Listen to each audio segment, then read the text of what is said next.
Hello दोस्तों, मैं S R Beniwal आज आपके सामने फिर से लाइव रूबरू हो रहा हूँ। अपन ने पिछली क्लास में कोशिका इतिहास और कोशिका क्या है, कोशिका की खोज कब हुई, किसने की, उसके बारे में पढ़ा था। और एंडिंग पॉइंट में अपन ने देखा था कि अगली क्लास में कोशिका सिद्धांत देखेंगे।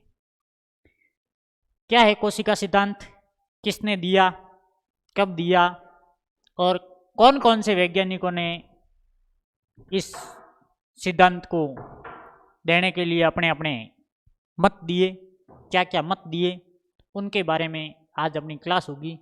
आज की क्लास कोशिका सिद्धांत के बारे में।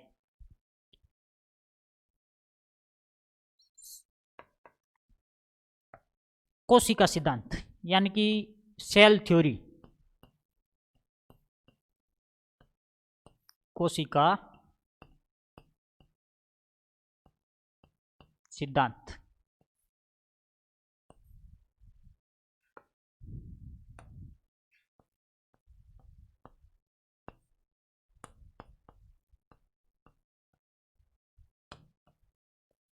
सेल थ्योरी या कोशिका सिद्धांत, इसके बारे में आज अपन विस्तृत रूप से देखेंगे। तो अपन ने पिछली क्लास में देखा कि कोई भी जीव है उसका शरीर एक या एक से अधिक कोशिकाओं से मिलकर बना होता है। तो उसी पॉइंट को अपन आगे बढ़ाते हुए देखेंगे कि सबसे पहले कई जो सूक्ष्मदर्शी थे या जो वैज्ञानिक थे उन्होंने कई प्रयास किए। धीरे धीरे धीरे धीरे कई सालों के प्रयास के बाद में अपन के पास में कोशिका सिद्धांत आया। सबसे पहले एक तथ्य आया कि जो सभी जीव हैं उन सभी जीवों के शरीर में शरीर किससे बना है, तो कोशिकाओं के द्वारा बना है। सबसे पहले इसके ऊपर सूक्ष्म वैज्ञानिक जैसे ओकेन है, लेमार्क है, ड्यूट्रोसेट है, इन्होंने बहुत प्रयास किए। इसके बाद में आगे जाके स्लीडेन व स्वान के द्वारा कोशिका सिद्धांत प्रस्तुत किया गया। उसके अंदर उन्होंने बताया कोशिका सिद्धांत के बारे में। तो जो सबसे पहले इसमें टॉपिक आया कि सभी जीवधारियों के शरीर सभी जीवधारियों के शरीर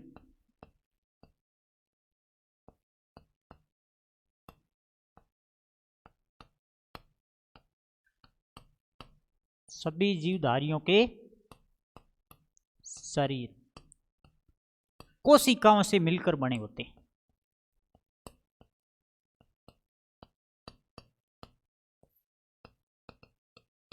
कोशिकाओं से मिलकर बने होते हैं।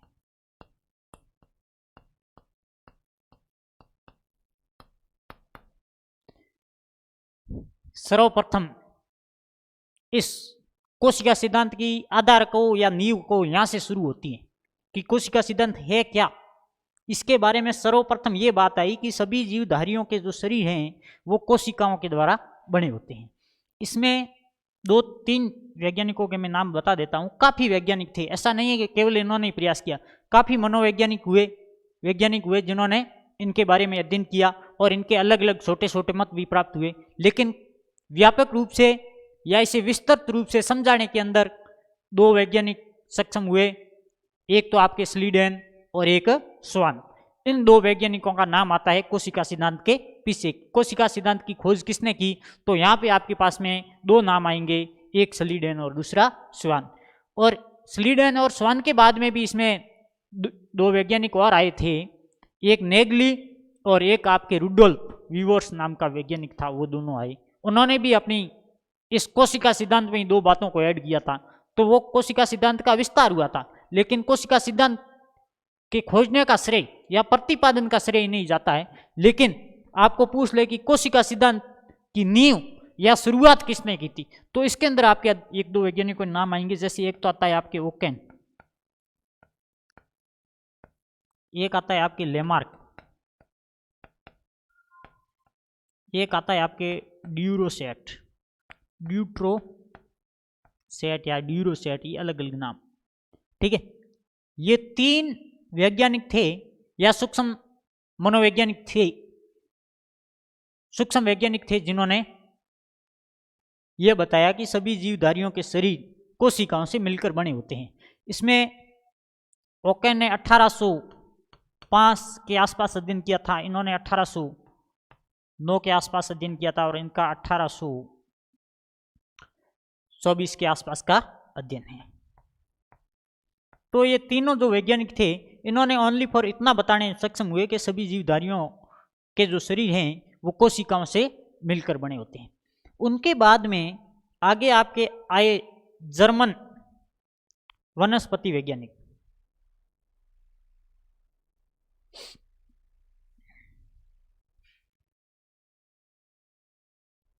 ये तो इन्होंने ओनली इतना बताया कि सभी जो जीवधारियों के शरीर है वो कोशिकाओं से मिलकर बने होते हैं।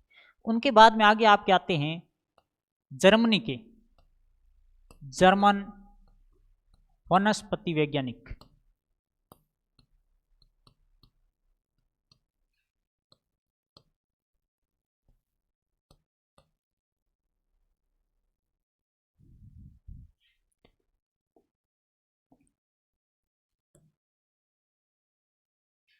यहाँ तक ओकेन, लेमार्क और ड्यूट्रोसेट ने इतना बता के छोड़ दिया, या कोशिका सिद्धांत की जो है नींव तैयार करके छोड़ दी, वो कोशिका सिद्धांत को स्पष्ट नहीं कर पाए। इसीलिए कोशिका सिद्धांत का प्रतिपादन किसने किया, ऐसा क्वेश्चन आता है तो इनका नाम कहीं नहीं आएगा। और कोशिका सिद्धांत की शुरुआत किसने की और कब की, तो इसके बारे में यदि आए कोशिका सिद्धांत के बारे में विस्तृत वर्णन में, तो आप ऊपर वाला मैटर लिख सकते हो कि सभी जीवधारियों का जो शरीर है वो कोशिकाओं से मिलकर बना होता है। और ये बात सर्वप्रथम ओकेन, लेमार्क और ड्यूट्रोसेट, इन्होंने अपने अपने अलग अलग अध्ययनों से पता लगाया। उसके बाद में आगे आपके जर्मन वनस्पति वैज्ञानिक आ जाते हैं, मैथियास जैकब स्लीडन। इनका नाम है मैथियास जैकब स्लीडन।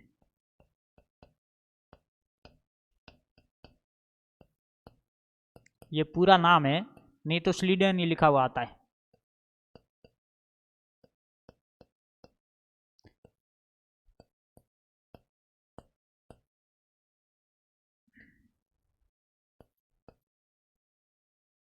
जर्मन वनस्पति वैज्ञानिक मैथियास जैकब स्लीडन 1838 का मतलब है इन्होंने 1838 में अध्ययन किया, इस सिद्धांत का प्रतिपादन किया। इस सिद्धांत के प्रतिपादन के पीछे सन ऐसे आते हैं 1838-39, क्योंकि 1838 में मैथियास जैकब स्लीडन ने अध्ययन किया, तो 1839 में थियोडोर स्वान ने भी इसके बारे में अध्ययन किया, तब जाके ये सिद्धांत पूर्ण रूप से विकसित हुआ। नहीं तो अकेले इनका नाम नहीं आता है, दोनों का नाम आता है कोशिका सिद्धांत का प्रतिपादन। वो अंतिम निष्कर्ष आएगा ना, वहां पे मैं आपको लिखवाऊंगा क्या लिखना है।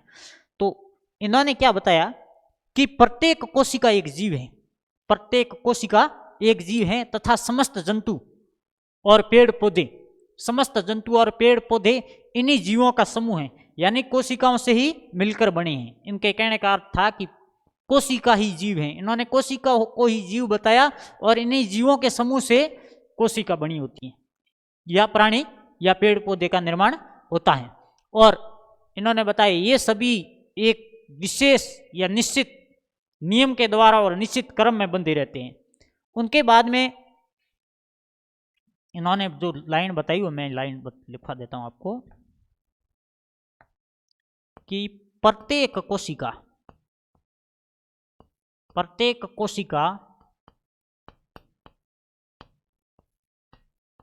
एक जीव है, तथा सभी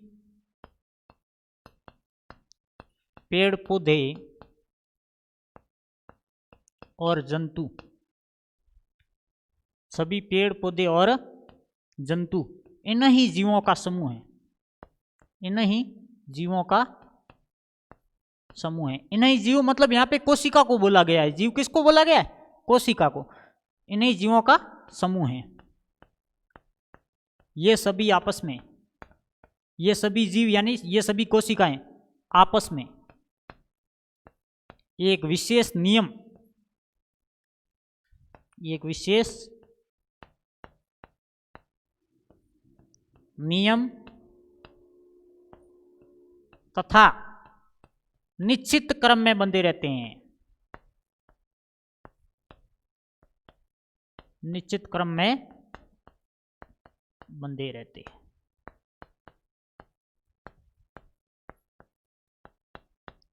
यह बात आपके बताई सबसे पहले किसने?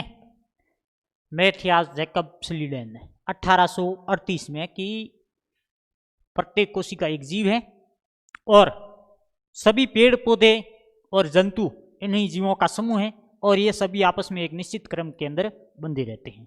उसके बाद में आपके जो अगले वैज्ञानिक आए वो भी जर्मनी के ही थे। ये प्राणी वैज्ञानिक, वो वनस्पति वैज्ञानिक थे, ये प्राणी वैज्ञानिक थे।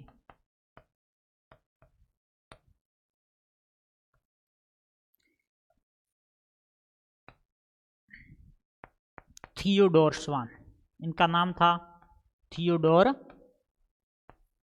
स्वान। 1839 मैथियास जैकब स्लीडन ने बताया। उनके बाद में आगे आए आपके थियोडोर स्वान। ये इनसे जस्ट 1 वर्ष के पश्चात इन्होंने अपना स्टेटमेंट दिया।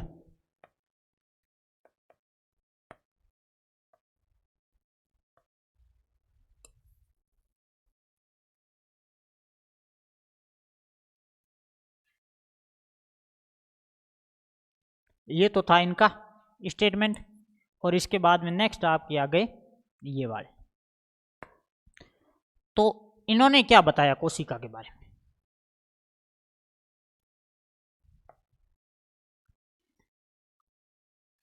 इन्होंने बोला कि सभी प्राणी है ना वो एक समान भागों से बने होते हैं या एक से भागों से बने होते हैं और उन्हीं कोशिका कहते हैं।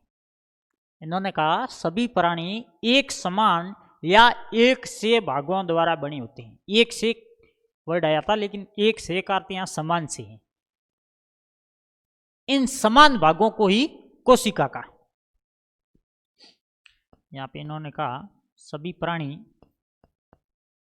प्राणी या पेड़ पौधे, ठीक है, सभी प्राणी एक से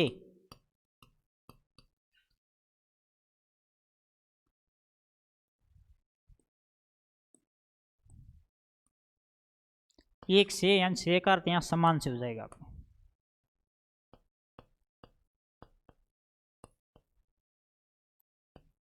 एक से भागों से बने होते हैं।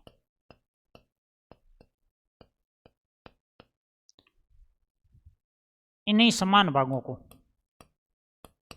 इन्हीं समान भागों को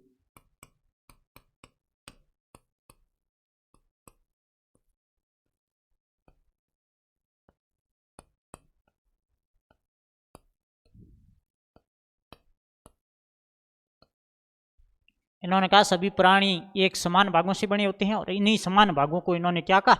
कोशिकाएं का। अब स्लीडन और स्वान इन दोनों ने मिलके केवल 2 ही बात बताई। स्लीडन और स्वान ने मिलके केवल 2 ही बात बताई। पहली बात तो ये आपकी, और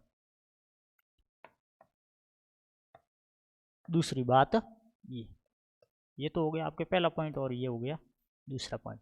पहला पॉइंट था प्रत्येक कोशिका एक जीव है और इन्हीं जीवों से मिलकर किसी प्राणी या पौधे का निर्माण होता है। दूसरा पॉइंट आपके आ गया सभी प्राणी एक से भागों से बने होते हैं, एक समान भागों से बने होते हैं और इन्हीं समान भागों को कोशिकाएं कहते हैं। इनके बाद में ये सिद्धांत कोशिका सिद्धांत कहलाया। इस सिद्धांत का प्रतिपादन हो गया या इस सिद्धांत के जो प्रतिपादक है ये दोनों कहलाए। कोशिका सिद्धांत किसने दिया? तो यहाँ पे स्लीडन और स्वान आता है। कब दिया? 1838-39, यानी इन दोनों का नाम साथ में आता है। इनके बाद में आगे 2 वैज्ञानिक और आए और उन्होंने 2 मत प्रस्तुत किए। इन्होंने जो अगले वैज्ञानिक थे उन्होंने कोशिकाओं की प्रकृति समझाई, कोशिकाओं का नेचर समझाया, सेल ऑफ नेचर, यानी कोशिकाओं की प्रकृति क्या है, प्रकृति का अर्थ कोशिकाएं आती कहां से हैं, कोशिकाओं का निर्माण कैसे होता है, उनके बारे में ये कोई बात स्पष्ट नहीं कर पाई। इन्होंने तो बस इतना बता दिया कि किसी भी जीव या प्राणी का शरीर कोशिकाओं से मिलकर बना होता है। आगे जाके बात ये स्पष्ट कर पाए दोनों, इनके अलावा इनसे कोई बात स्पष्ट नहीं हुई, और उन्हीं भागों को कोशिकाएं कहते हैं, दोनों ने ये बताया। आगे जो आए दो वैज्ञानिक, उन्होंने ये बताने का प्रयास किया कि कोशिकाओं की प्रकृति क्या है, कोशिकाओं का नेचर क्या है। आगे दोनों वैज्ञानिक 1847 और 1855 कंटिन्यू 5-7 साल के गैप से आए, 1847 और 1855। 1847 में नगेली नामक एक वैज्ञानिक थी, और उनके बाद में जो आए थे वो रुडोल्फ वीवर्स। इन्होंने कोशिकाओं की प्रकृति समझाई।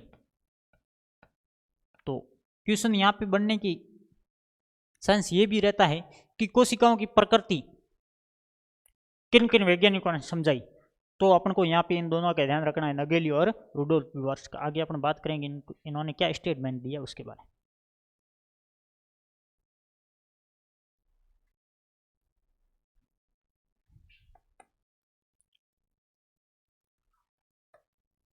आगे इन्होंने बताई कोशिका की प्रकृति।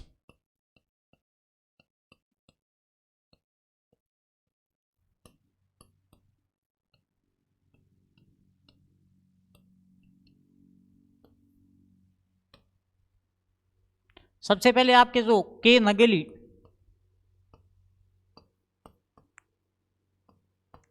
के नगेली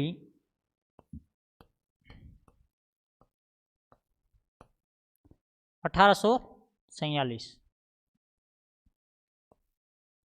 इन्होंने क्या बताया?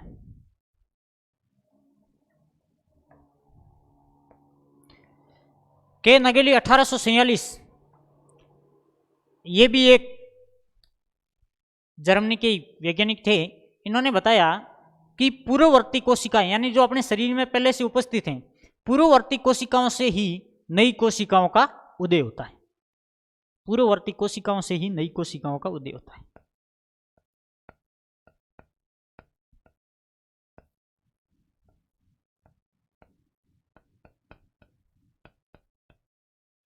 पूर्ववर्ती कोशिकाओं से ही नई कोशिकाओं का उदय होता है।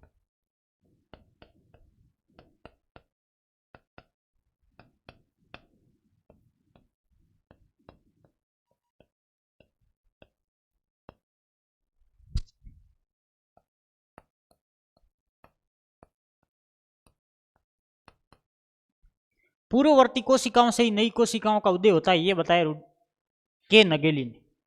उसके बाद में 1855 में रुडोल्फ वीवर्स थे, इन्होंने भी यही बात, यानी इसी बात का समर्थन किया, के नगेली की बात का। तो इसमें ये पूछा जा सकता है, पूर्ववर्ती कोशिकाओं से नई कोशिकाएं, यानी प्री एग्जिस्टिंग सेल से न्यू सेल्स का निर्माण होता है। ये किसने कहा? ये नगेली ने कहा। और इनके समर्थन में कौन थे? रुडोल्फ वीवर्स थे। उन्होंने भी यही सही में बताया, इसमें ज्यादा कोई परिवर्तन नहीं है, लेकिन इनकी जो परिभाषा थी रुडोल्फ वीवर्स की,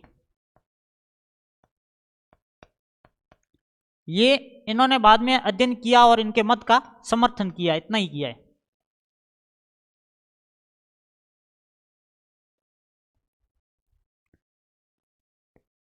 रुडोल्फ वीवर्स 1855। रुडोल्फ वीवर ने सेम कंडीशन बताई कि पहले मौजूद, ज्यादा अंतर नहीं है, पूर्ववर्ती कोशिका का अर्थ भी पहले से मौजूद है, लेकिन इन्होंने जो परिभाषा दी है इनके शब्दों में यह है कि पहले से मौजूद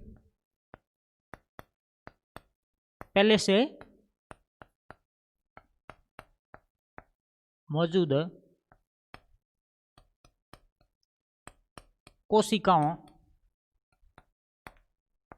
से ही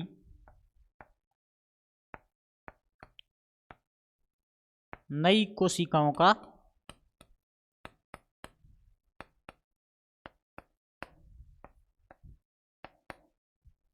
निर्माण होता है।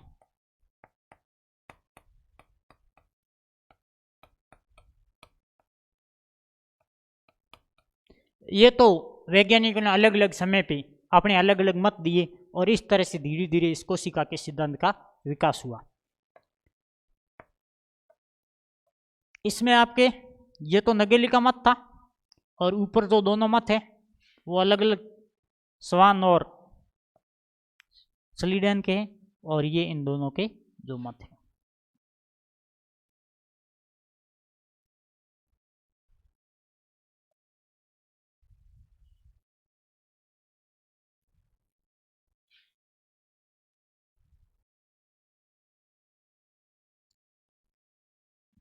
उसके बाद में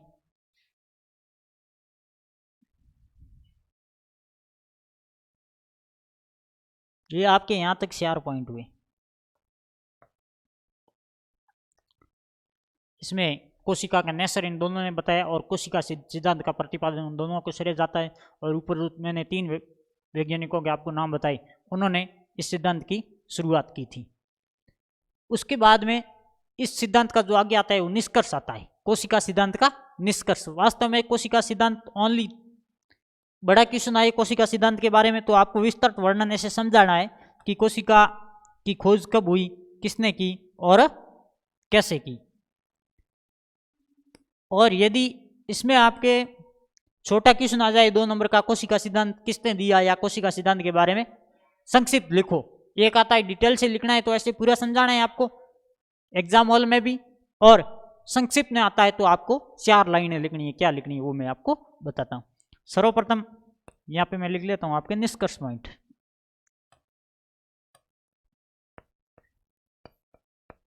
निष्कर्ष, निष्कर्ष में सीधा सीधा क्या आएगा, कोशिका सिद्धांत किसने दिया, सेल थ्योरी किसने दी। ठीक है, कोशिका सिद्धांत तो आपके आएगा स्लीडेन, पूरा नाम लिख सकते हो, Mathias Jacob Schleiden and Theodor Schwann. तो स्लीडेन व स्वान ये दोनों कहाँ के थे, दोनों जर्मनी के थे। ये वनस्पति वैज्ञानिक थे, ये प्राणी वैज्ञानिक थे। कब दिया तो आपके ऐसा आएगा 1838-39। फिक्सन नहीं आएगा कभी ऑप्शन में भी, यदि आ जाए तो 18 या 39 जो भी दोनों में से एक होगा, दोनों साथ में आते नहीं ऐसे आते। उसके बाद में इसके अंदर जो पॉइंट रहते हैं वो ये रहते हैं, सभी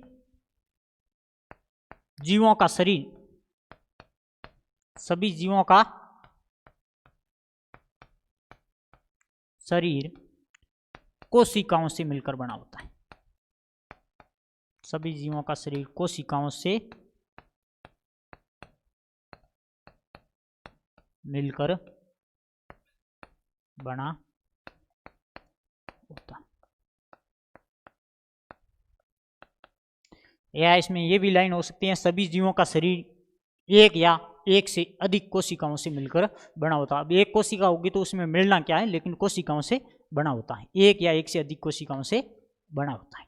उसके बाद में आपके सेकंड पॉइंट आ जाएगा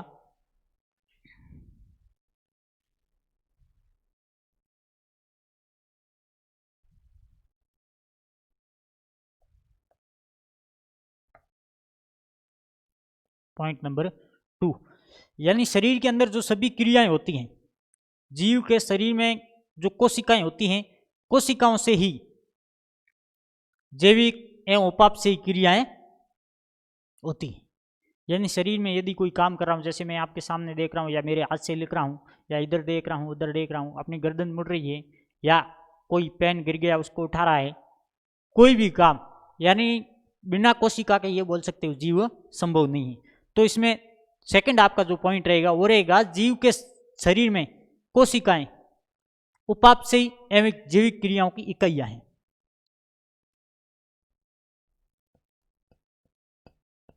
जीवों के शरीर में उपापचयी एवं जैविक क्रियाओं, उपापचयी एवं जैविक क्रियाओं की इकाई, उपापचयी एवं जैविक क्रियाओं की इकाइयां कोशिकाएं हैं।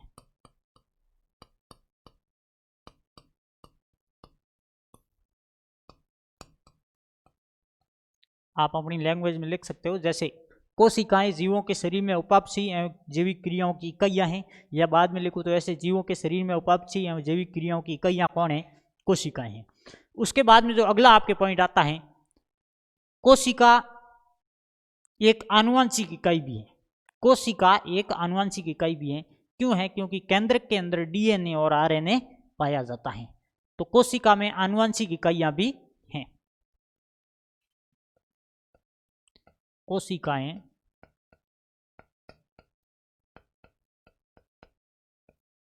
आनुवंशिक इकाइयां भी हैं।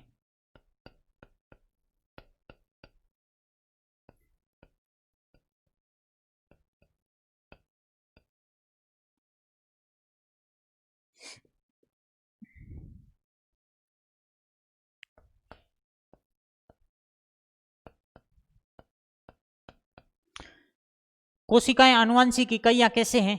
मैंने आपको जो इससे पहले क्लास ली थी उस क्लास में बताया कि मानव शरीर की सबसे छोटी कोशिका और मानव शरीर की सबसे बड़ी कोशिका। मानव शरीर की जो सबसे छोटी कोशिका बताई थी वो मैंने आपको शुक्राणु बताया था, और मानव कोशिका की जो सबसे बड़ी कोशिका बताई थी वो मैंने अंडाणु बताया था। शुक्राणु और अंडाणु निषेचन के द्वारा एक जीव का निर्माण शुरू करते हैं, तो इससे छोटी कौन सी कोशिका हो सकती है? और ये आनुवंशिक इकाइयां भी है, क्योंकि शुक्राणु और अंडाणु इन्हीं के द्वारा आनुवंशिकता, या कह सकते हो जीवों के अंदर जो लक्षण होते हैं वो एक पीढ़ी से दूसरी पीढ़ी में ट्रांसफर होते हैं। ट्रांसफर होने का फर्स्ट माध्यम क्या रहता है? आनुवंशिक इकाइयां। तो इसमें आपके डीएनए और आरएनए होते हैं, वो कहाँ होते हैं? केंद्रक में होते हैं। इसी के बाद में इसका चौथा और लास्ट कोशिका सिद्धांत में ये 4 ही पॉइंट है। चौथा और आपकी लास्ट पॉइंट है, पूर्ववर्ती कोशिकाओं से ही नई कोशिकाओं का निर्माण होता है। पूर्ववर्ती कोशिकाओं से ही नई कोशिकाओं का निर्माण होता है। पूर्ववर्ती कोशिकाओं से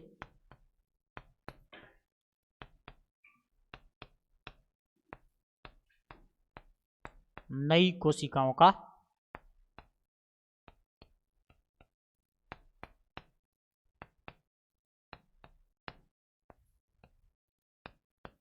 निर्माण या उदय, कुछ भी।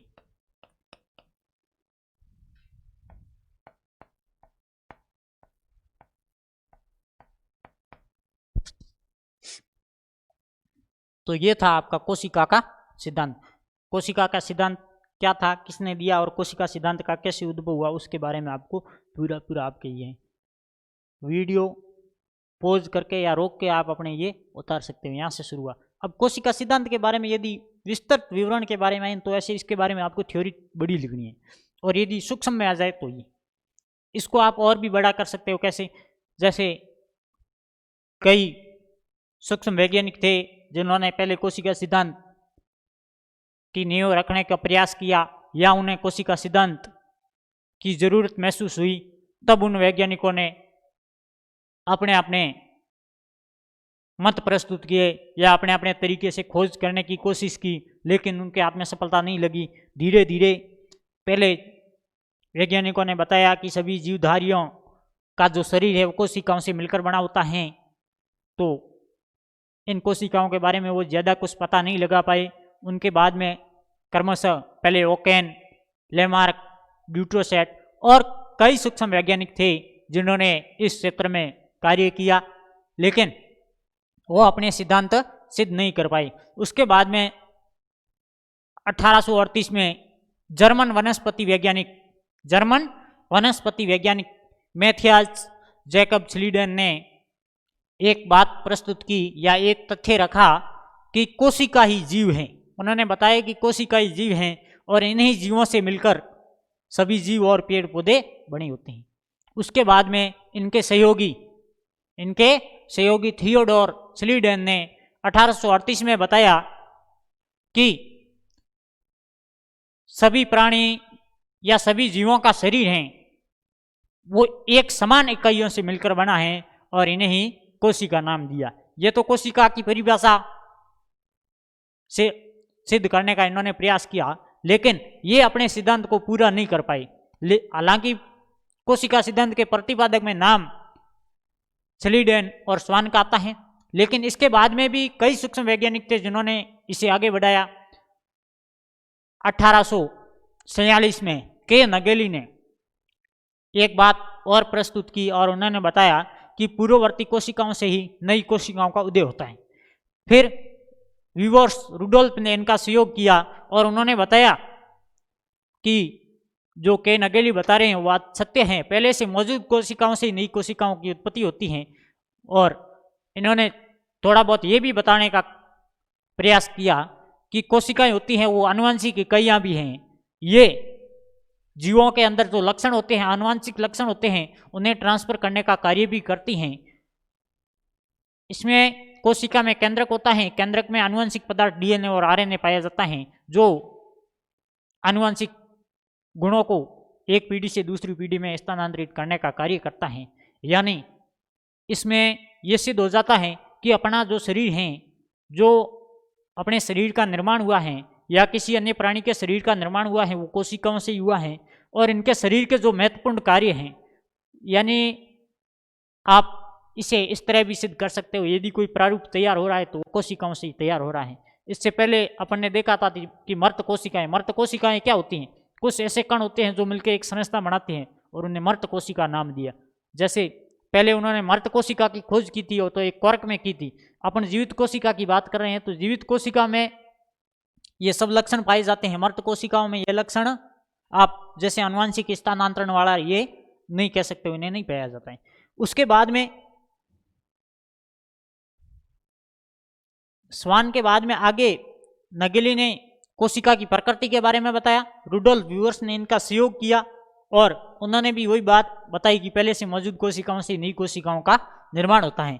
उसके बाद में निष्कर्ष में आपको यह बताना है कि इन वैज्ञानिकों को प्रयास करने के बाद में विस्तृत क्वेश्चन के अंदर ऐसे आपको निष्कर्ष टॉपिक डाल के ऐसे थोड़ा इफेक्टिव ब्लैक पेन से परीक्षा में लिखते हो ना तो इफेक्टिव लिखा करो। जैसे हेडिंग है तो उसको ब्लैक पेन से डालो, आगे वाले को लगे वास्तव में इस बंदे को कुछ आता है तो वो नंबर मिलते हैं आपको वहाँ पे। उसके बाद में आप इसके अंदर कुछ भी मैटर इंक्लूड करो, पूरा नहीं पढ़ा जाता है लेकिन जो इफेक्टिव होता है वो इफेक्टिव रहता है।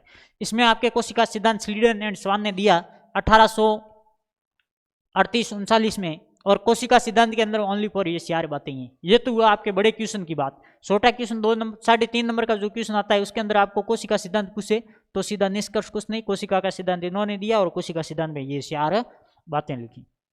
तो आज अपने यहाँ तक अध्ययन किया कोशिका सिद्धांत के बारे में। जब अगली क्लास में आपके सामने आऊँगा तो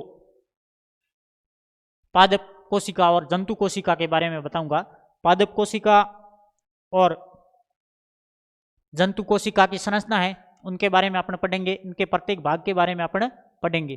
पादप कोशिका और जंतु कोशिका दोनों अलग क्यों हैं, इन्हें अलग अलग भागों में व्यक्त करने का क्या कारण है, इनके स्ट्रक्चर के बारे में और अपन तुलनात्मक अध्ययन करेंगे। तब तक के लिए धन्यवाद।